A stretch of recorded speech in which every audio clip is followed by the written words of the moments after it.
Bueno, muy bien. Y aunque yo empecé hablando de política local, tengo dos invitados que vienen de Cuba, ¿no?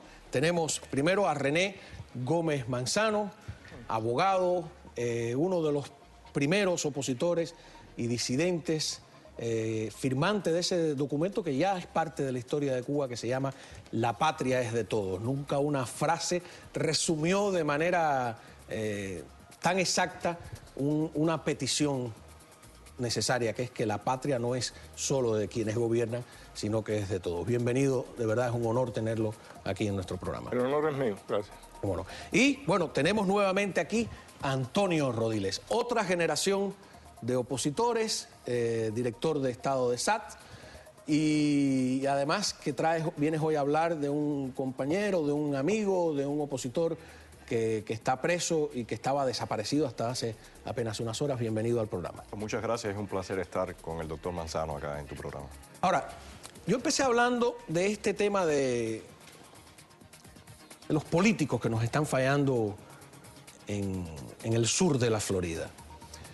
Y la prensa castrista suele decir que quienes desean un cambio en Cuba quieren convertir la isla en un nuevo Miami, que es una república bananera desde su punto de vista, donde los políticos son corruptos y donde hay a cada rato escándalos de este tipo. No sé si les gustaría opinar, imaginarnos si esa es la Cuba que queremos para el futuro, si se parece a esto. Bueno, mira, es evidente que en cualquier sociedad donde ocurren estos problemas de corrupción, enseguida levantan la alarma de los ciudadanos, ¿no? ¿Qué está pasando con la contribución que ellos hacen? ¿Cómo se está manejando los gobiernos locales o los gobiernos federales? Pero lo que ocurre es que, al menos acá en la democracia, hay un cierto sentido de rendición de cuentas. En los regímenes totalitarios como el que nosotros vivimos, eso no existe. Recientemente se ha declarado que una lucha contra la corrupción en Cuba, pero todos sabemos, al igual que fue en los años 80, aquella famosa proceso que llamaron rectificación de errores, que también había una supuesta lucha contra la corrupción, que eso solamente toca a ciertos mandos, no toca a la élite gobernante que lleva ya 54 años y que ha sido una fuente de generar gran corrupción en todo el país a lo largo de todo este realmente proceso interminable, ¿no? Doctor, usted como abogado que no le dejan ejercer desde el 97, 95, ¿van presos los líderes políticos en Cuba cuando se les puede acusar de corrupción como ocurre aquí? Eso depende de las relaciones que tengan con el que manda en el momento dado, en este caso, bueno, en el momento actual con el general de ejército Raúl Castro. Ha habido escándalos donde por una u otra razón no se ha procedido contra estas personas, es decir, son enviados al plan pijama. En algunos casos sí ha habido detenciones. Estos planteamientos del régimen cubano sobre posibles actos de corrupción en otros países, bueno, en este caso concreto, en el sur de la Florida, yo creo que aquí lo que viene al caso es la frase campesina aquella, ¿no? Están predicando moral en desnudos y en cuatro patas. Es algo increíble. Sí, ¿verdad? En cierto modo uno dice, bueno, ojalá sea así, porque en Cuba los corruptos son los que gobiernan, son los que administran la justicia. Aquí van presos de verdad. Si se ponen a jugar, hay un montón de políticos que están presos. Por eso yo digo, ojalá sean inocentes, ¿no? Pero lamentablemente no en todos los casos sucede.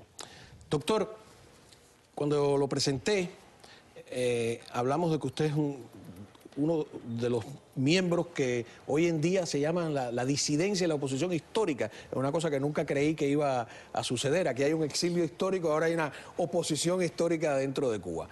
Hace poco, y sin ánimo de echar a pelear unos con otros, estuvo aquí pues uno de los más importantes opositores, que es Fariña, que hizo una huelga de hambre que también entrará en la historia de Cuba porque doblegó al régimen con su huelga de hambre, que se refirió a ustedes como vacas sagradas. Le invito a escuchar lo que dijo. Vacas sagradas de la disidencia son las personas que comenzaron la disidencia. Por ejemplo, vaca sagrada, desde mi punto de vista, es Elizardo Sánchez, Héctor Palacio, René Gómez Manzano, es Félix Borne Carcasé, es Mateo Tribu Roque Cabello, es Vladimiro Roca Antunes. Bueno, su nombre está ahí. Yo creo que en las palabras de él, a lo mejor no, hay una cierta crítica como que ya ustedes están ahí como objetos museables, que no hay una actividad concreta. No lo creo. Eso lo agregué yo, digamos. No lo creo. El licenciado Guillermo Fariñas, el fraterno Coco, pues es una persona con la que mantengo las relaciones más cordiales.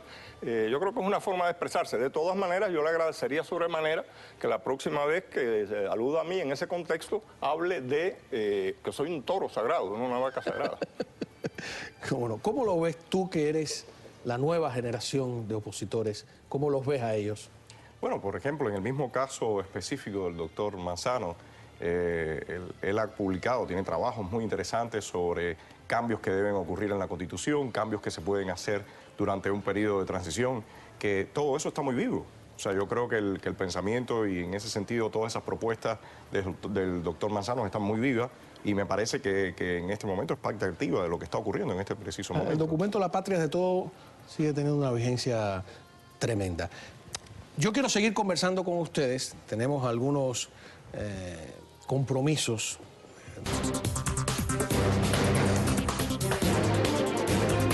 Continuamos con René Gómez Manzano y Antonio Rodiles, dos generaciones de la oposición cubana.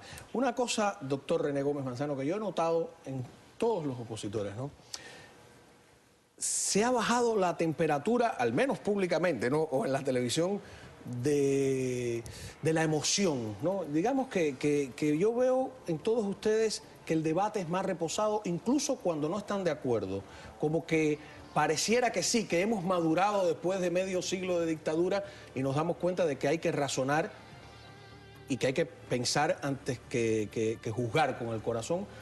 Me da esa impresión. ¿Usted está de acuerdo con eso? Yo creo que sí, y además considero que es algo excelente. Usted no se molestó con lo que dijo Fariñas. Sé que Fariñas no se molesta con las cosas que lo critican. Es una lección que nos han traído, sobre todo esta nueva ola que ha ido llegando. Es esperanzador, me parece a mí, o estoy soñando. Creo que ese es el adjetivo exacto, esperanzador. Ahora, hablando de esperanzas, Antonio, ustedes tienen un caso específico de una persona que estaba desaparecida hasta hace poco aquí, que es el escritor Ángel Santiesteban. Si puedes contarnos, ya dicen que apareció, que fue trasladado a un asentamiento militar, dice Diario de Cuba. Primero, ¿qué cosa es un asentamiento militar? ¿Es un nuevo tipo de cárcel? ¿Cómo es?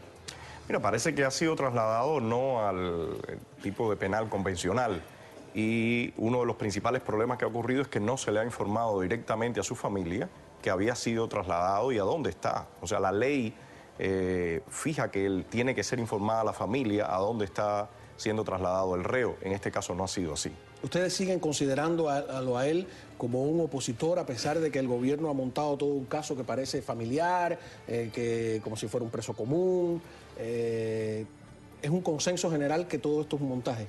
Mira, en la primera parte del programa hablaba sobre la cuestión judicial, la corrupción. Uno de los principales problemas que tenemos en Cuba es que el sistema judicial no es independiente.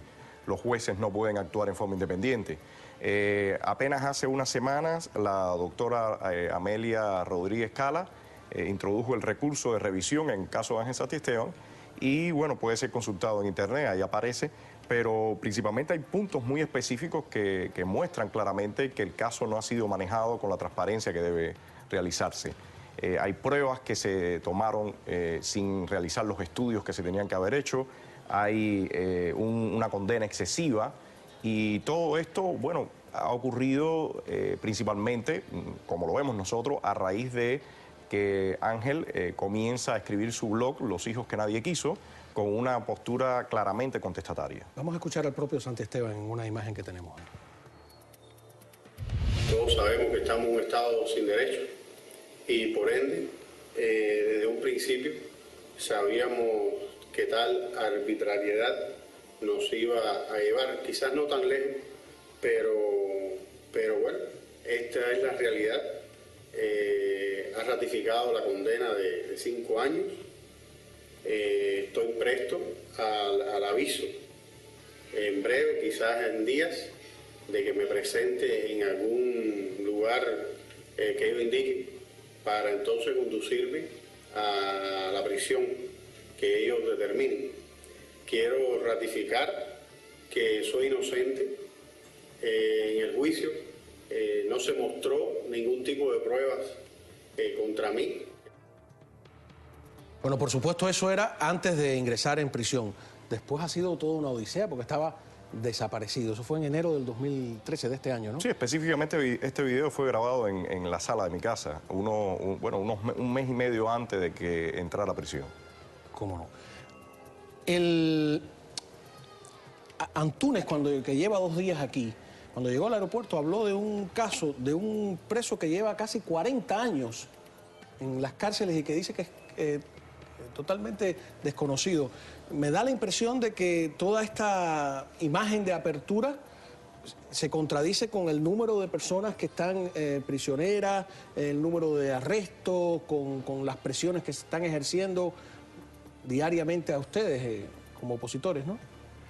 Bueno, hay que señalar una cuestión que ha sido un cambio, que es objetivo, que se observa, y es que el régimen castrocomunista ha optado por evitar en lo posible, en la medida de lo posible, sanciones por delitos políticos. Como por ejemplo en el caso mismo mío, de mis compañeros de causa y yo, de La Patria es de Todos, pues bueno, un juicio político, una sanción por un delito de carácter político, evitar eso en lo posible. ¿Qué hacen ahora? ¿Te fabrican un caso común? Esa es una opción que los llena de alegría a ellos. Es decir, cuando hay una posibilidad, algo que tenga visos de delito común. ¿Qué es lo que ha pasado en el caso de Santiesteban? Lo que de manera totalmente arbitraria e injusta. En el caso de Santiesteban tiene hasta una coartada aprobada por 3 testigos. Que es un escritor premiado, además. Sí, ¿no? laureado. Y entonces, a pesar de eso, pues sencillamente lo sancionaron por el dicho de la supuesta perjudicada, que era la exmujer, que sencillamente no está de acuerdo, quiere salir del país junto con su hijo, y necesita el permiso de Santiesteban, y Santiesteban no quiere separarse del hijo ni abandonar Cuba, y por esa razón le dijo que no le daba el permiso. Es decir, eso es lo que hay en el fondo de la cosa, algo escandaloso. Esa es una variante, la posibilidad de un delito común. La otra variante es la posibilidad de arrestos de alguna duración. Arrestos cortos que te van como... Cortos y no tan cortos, porque por ejemplo el último mío duró 1 año y 7 meses, sin acusación formal, sin un juicio. En estos momentos, por ejemplo, la hermana Sonia Garro se encuentra en esa situación desde hace más de 1 año. Es decir, a veces no son tan cortos, otras veces sí son de menos duración, como bueno, el del profesor Rodiles, de 17 días, a veces un poco más, en fin, eso... La gente dio una batalla por ti espectacular, ¿no? Salieron, ejercieron presión, es maravilloso eso. Hablando de Antúnez trajo un debate que de alguna manera lo habíamos adelantado la otra vez que estuviste aquí, que es ¿dónde está la pelea? ¿En las calles o por otras vías? Antúnez, vamos a escucharlo, dice que el escenario es la calle. Vamos a ver. Creo que la protesta es clave. Yo creo que todo es importante, pero creo que la protesta pública, la presión popular es lo que derriba la... Bueno, ahí escuchamos lo que dijo Antúnez. ¿Estás de acuerdo totalmente con eso? Bueno, primero respeto la visión de Antúnez. Creo que cada persona, cada ciudadano tiene su propia visión. Creo que la protesta pacífica debe ser reconocida también en cualquier sociedad democrática. Por supuesto, no estamos en una sociedad democrática. Pero particularmente creo que este es un momento donde yo prefiero trabajar mucho más enfocado en la articulación de la sociedad civil, la creación de gremios independientes que no existen en Cuba, más que ir a la calle, porque creo que el gobierno cubano tiene la maquinaria muy engrasada para realmente golpear, apabullar a sus ciudadanos, y aparte después usa la ley para condenarlo en forma totalmente irregular. ¿Qué piensa usted? Bueno, yo quisiera hacer alusión a los últimos acontecimientos de la Unión Patriótica de Cuba, la UNPACU, que fue precisamente la organización que facilitó este video que se mostró del escritor Ángel Santiesteban, y referirme a la represión feroz que se está realizando en la provincia de Matanzas desde hace ya varios fines de semana contra damas de blanco y otros activistas, presos políticos, actualmente en licencia extrapenal, miembros de UNPACU también, que son reprimidos inmisericordiamente, por ejemplo, en ciudades como Colón y Cárdenas, por el simple hecho de asistir a misa y después, bueno, hacer un pequeño desfile pacífico por las calles de estas ciudades, y son golpeados brutalmente. ¿Usted cree que el escenario, como dice Antúnez, que por cierto va a estar mañana aquí en el programa, es la calle, o que en realidad eso intimida a quienes no se sienten con valor de participar de una manifestación pública e impide, como he oído también, que se sumen a la oposición? Yo respeto mucho la postura, por ejemplo, de estos mismos compatriotas de UNPACO que hacen todas estas manifestaciones y que sufren esa represión feroz, esas golpizas, arrestos, traslados a lugares apartados de los campos donde son abandonados para que entonces desde allí trasladarse por sus propios medios de retorno a sus respectivas casas, etcétera. Respeto eso, pero en este punto yo personalmente coincido más con lo que planteó el profesor Rodiles sobre la necesidad de insistir también en aspectos, digamos, intelectuales, ¿no? El debate de las ideas. Vamos a escuchar, hablando del debate de las ideas, uno de los firmantes de la Patria es de Todo, Marta Beatriz Roque, en una declaración de hace un tiempo atrás. No creo que sea necesario una unidad en la oposición, sencillamente una tolerancia y un respeto. Con eso ya podemos vivir perfectamente unidos. Tremendo tema sobre la mesa. ¿Es necesaria la unidad? Porque una de las críticas es la oposición está dividida. ¿O basta con integración de diferentes factores? Mira, yo creo que no se puede pensar la unidad al estilo del Partido Revolucionario del siglo XIX o incluso algunos movimientos que ocurrieron en el siglo XX. Estamos en la segunda década ya del siglo XXI. Y las sociedades se mueven mucho más en forma de red, de articulación, de colaboración. Yo creo que lo que sí debe haber es un discurso y un accionar coherente desde la oposición. Creo que por ahí va en este momento la dinámica que debería haber. ¿Usted cree también que la unidad es un concepto antiguo ya? A mí no me gusta el concepto de unidad. Eso me recuerda a las cosas que plantea el señor Fidel Castro y ahora su hermano menor en el campo de ellos. Yo prefiero hablar de la palabra que utilizó el apóstol Martí cuando dijo que juntarnos es la palabra de orden. Cuando hablo de juntarnos, y prefiero ese concepto, me refiero a la necesidad de crear un espacio común donde todos podamos vernos, donde todos podamos dar las opiniones, donde podamos arribar a consensos.